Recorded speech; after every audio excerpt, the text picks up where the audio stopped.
Par certains présages, le vent semble commencer à tourner. C'est l'heure du grand affrontement, l'heure de la vérité. David a eu le temps de rassembler son armée et même, grâce à ses anciens ennemis, de la ravitailler. Elle est prête. La voici qu'il la passe en revue, qu'il peut à nouveau, et selon l'ancienne tactique de guerre de l'armée israélite, la diviser en 3 corps d'armée avec à leur tête 3 généraux capables. Bienvenue dans 1 Samuel, chapitre 18.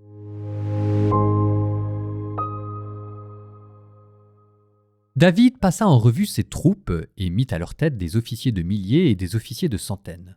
Puis il leur donna le signal du départ. Un tiers était mené par Joab, un tiers par Abishai, fille de Sérouia, frère de Joab, un tiers par Itaï le Gittite. Le roi dit à la troupe : « Il faut que je sorte avec vous, moi aussi, pour le combat. » Mais la troupe répliqua : « Tu ne dois pas sortir. S'il nous fallait prendre la suite, on ne ferait pas attention à nous.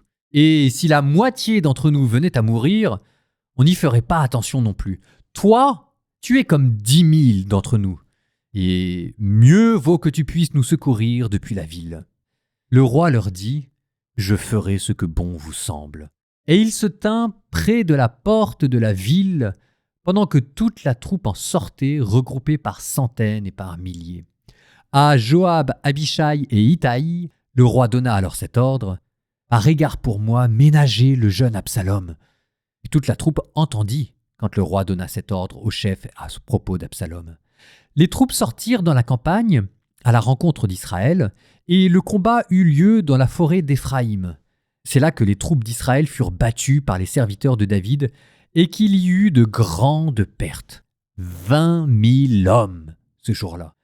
Le combat s'éparpilla ensuite dans tout le pays et la forêt dévora encore plus d'hommes parmi le peuple que l'épée n'en avait dévoré ce jour-là. Absalom se retrouva par hasard en face des serviteurs de David. Il montait un mulet et le mulet s'engagea sous la ramure d'un grand térébinthe.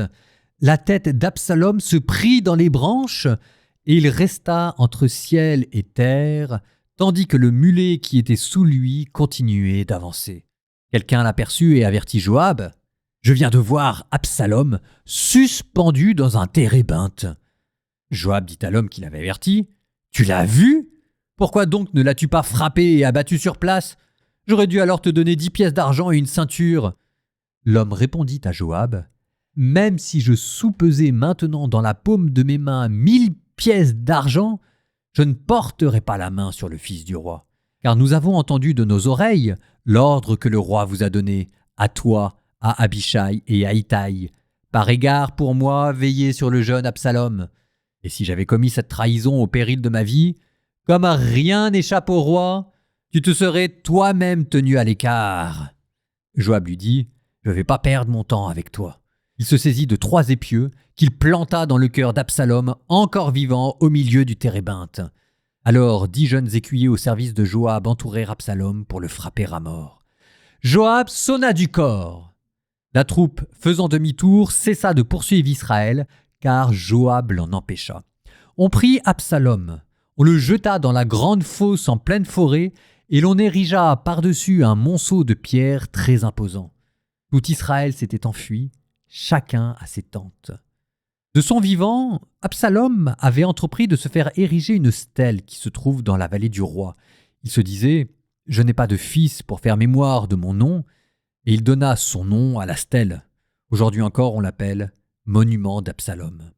Ahimaas, fils de Sadoc, dit à Joab : « Permets que je coure porter au roi la bonne nouvelle. Le Seigneur lui a rendu justice en l'arrachant aux mains de ses ennemis. » Mais Joab lui répondit : « Non, aujourd'hui, tu ne serais pas un porteur de bonnes nouvelles. Tu le seras un autre jour. Aujourd'hui, tu ne peux pas porter une bonne nouvelle, car c'est le fils du roi qui est mort. » Et Joab dit à l'Éthiopien : « Va rapporter au roi ce que tu as vu. » L'Éthiopien se prosterna devant Joab, puis il partit en courant. Mais Ahimaas, fils de Sadoc, insista et dit à Joab : « Quoi qu'il arrive, permets que je coure aussi derrière l'Éthiopien. » Joab lui dit : « Pourquoi veux-tu courir, toi aussi, mon fils, alors qu'il n'y a pas de bonne nouvelle qui te vaudrait une récompense ?» Ahimaas répondit : « Quoi qu'il arrive, je veux courir. » Et Joab lui dit « Cours ». Ahimaas prit en courant le chemin de la région du Jourdain. Il dépassa l'Éthiopien. David était assis à l'intérieur de la double porte de la ville. Un guetteur allait et venait sur la terrasse de la porte au-dessus du rempart. Comme il regardait au loin, il aperçut un homme, seul, qui courait.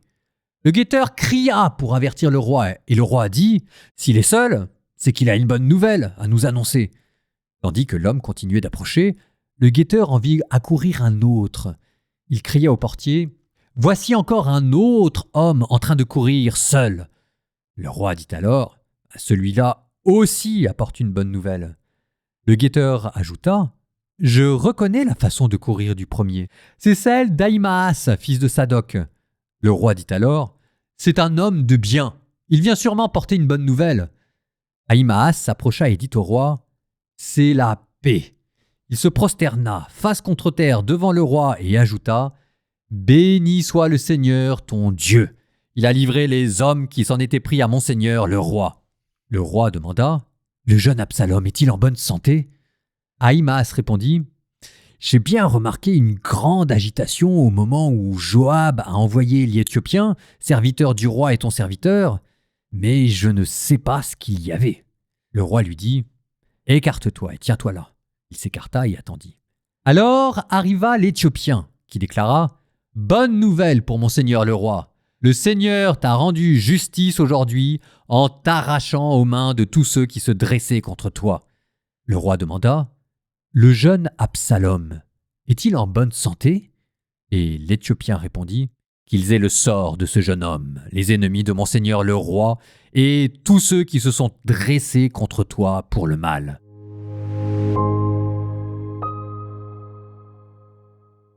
David ne sort pas avec son armée. Alors, entendons-nous bien. Au début de ce livre, on avait dit que c'était le devoir d'un chef que de sortir dans son armée, et David restant à Jérusalem, souvenez-vous, ça a amené l'épisode de Bethsabée. Oui, mais voilà, il y a aussi de vraies raisons de ne pas sortir avec son armée. C'est, comment je pourrais vous dire ça ? Par affection.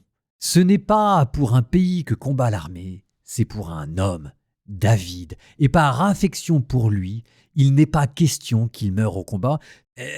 Si toutes ces personnes-là se sont rassemblées pour partir à la guerre, c'est précisément pour protéger David. Qu'il meure au combat n'aurait pour eux aucun sens, au contraire. Peut-être aussi, vous savez, on peut toujours interpréter les choses de deux manières, peut-être aussi ont-ils peur que David soit plutôt une entrave à la guerre. Enfin, tout le monde connaît l'affection de David pour ses fils, et David qui part à la guerre pour ses fils, il est capable, et les soldats le savent, de négocier une reddition devant son fils. Et David, par docilité, reste en retrait. Regardez ce qu'il dit. « Faites ce que bon vous semble. » Parvenu à ce niveau-là de sainteté, maintenant David bénit, et sa seule bénédiction vaut comme arme de guerre. En attendant, pour Absalom, c'est la fin.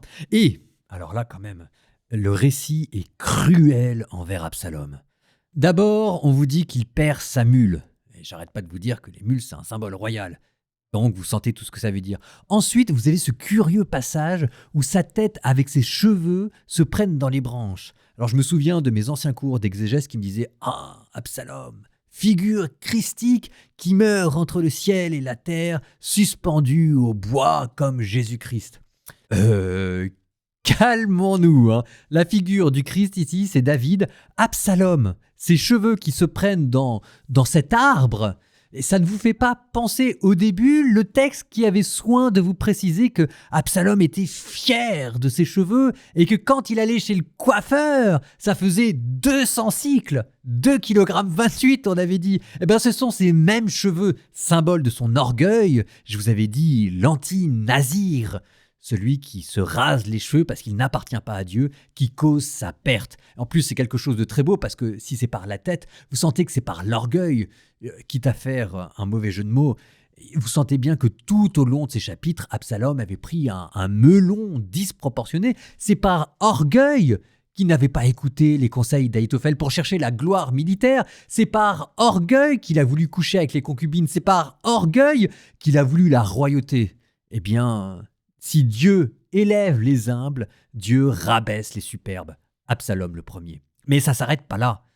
Joab prend 3 épieux pour frapper Absalom. Et même si vous regardez exactement le mot, c'est plutôt une sorte de gourdin de bâton. C'est un mot que l'on retrouve une autre fois dans la Bible, dans le livre des Proverbes.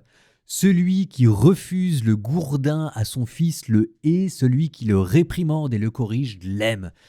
Joab qui le frappe avec ses bâtons, c'est dans le texte l'humiliation du fils qui se prend une fessée par son père. Ensuite, on prend son corps qu'on ensevelit à la hâte sous des pierres. D'après la prescription du livre de Deutéronome, celui qui est maudit, on l'enterrera sous des pierres. Et ensuite, Absalom le beau, Absalom le grand, Absalom le superbe, lui qui s'était fait construire un monument, une stèle, parce qu'il n'avait pas de fils, probablement que ses enfants, il en avait, qu'ils étaient morts en bas âge, le voilà que la seule stèle qu'il aura, c'est un cimetière de malédiction. Bon, que tout cela nous serve de leçon.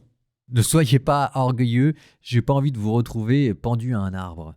Bon, alors après, il y a encore cette histoire avec les messagers. C'est comme une maraude qui revient. Je sais pas exactement ce qu'il faut en faire, mais il y a... j'ai pas trouvé de... Je sais pas, donc ça, je vous le livre en énigme, en bonus. Celui qui arrive à me trouver pourquoi est-ce que dans le texte, on n'arrête pas de nous parler des messagers qui vont et qui viennent voir David, enfin, vous me contactez, vous me le dites. Nous terminons par une prière. Nous demandons dans notre prière de ne pas ressembler à Absalom. Au nom du Père et du Fils et du Saint-Esprit, Amen. Seigneur, quand je me prends pour un roi comme Absalom, que je veux tout contrôler, imposer ma vérité, quand je pense savoir mieux que toi ce qui est juste, arrache de mon cœur la fierté qui me trompe. Apprends-moi à ne pas me croire invincible, à ne pas mépriser les conseils. Aide-moi à rester petit. Seigneur, apprends-moi l'humilité et fais-moi ressembler, je te supplie, que je puisse ressembler à David, lui qui, parvenu au bas-fond de l'humiliation et de l'exil, parvint par là même au sommet de la sainteté.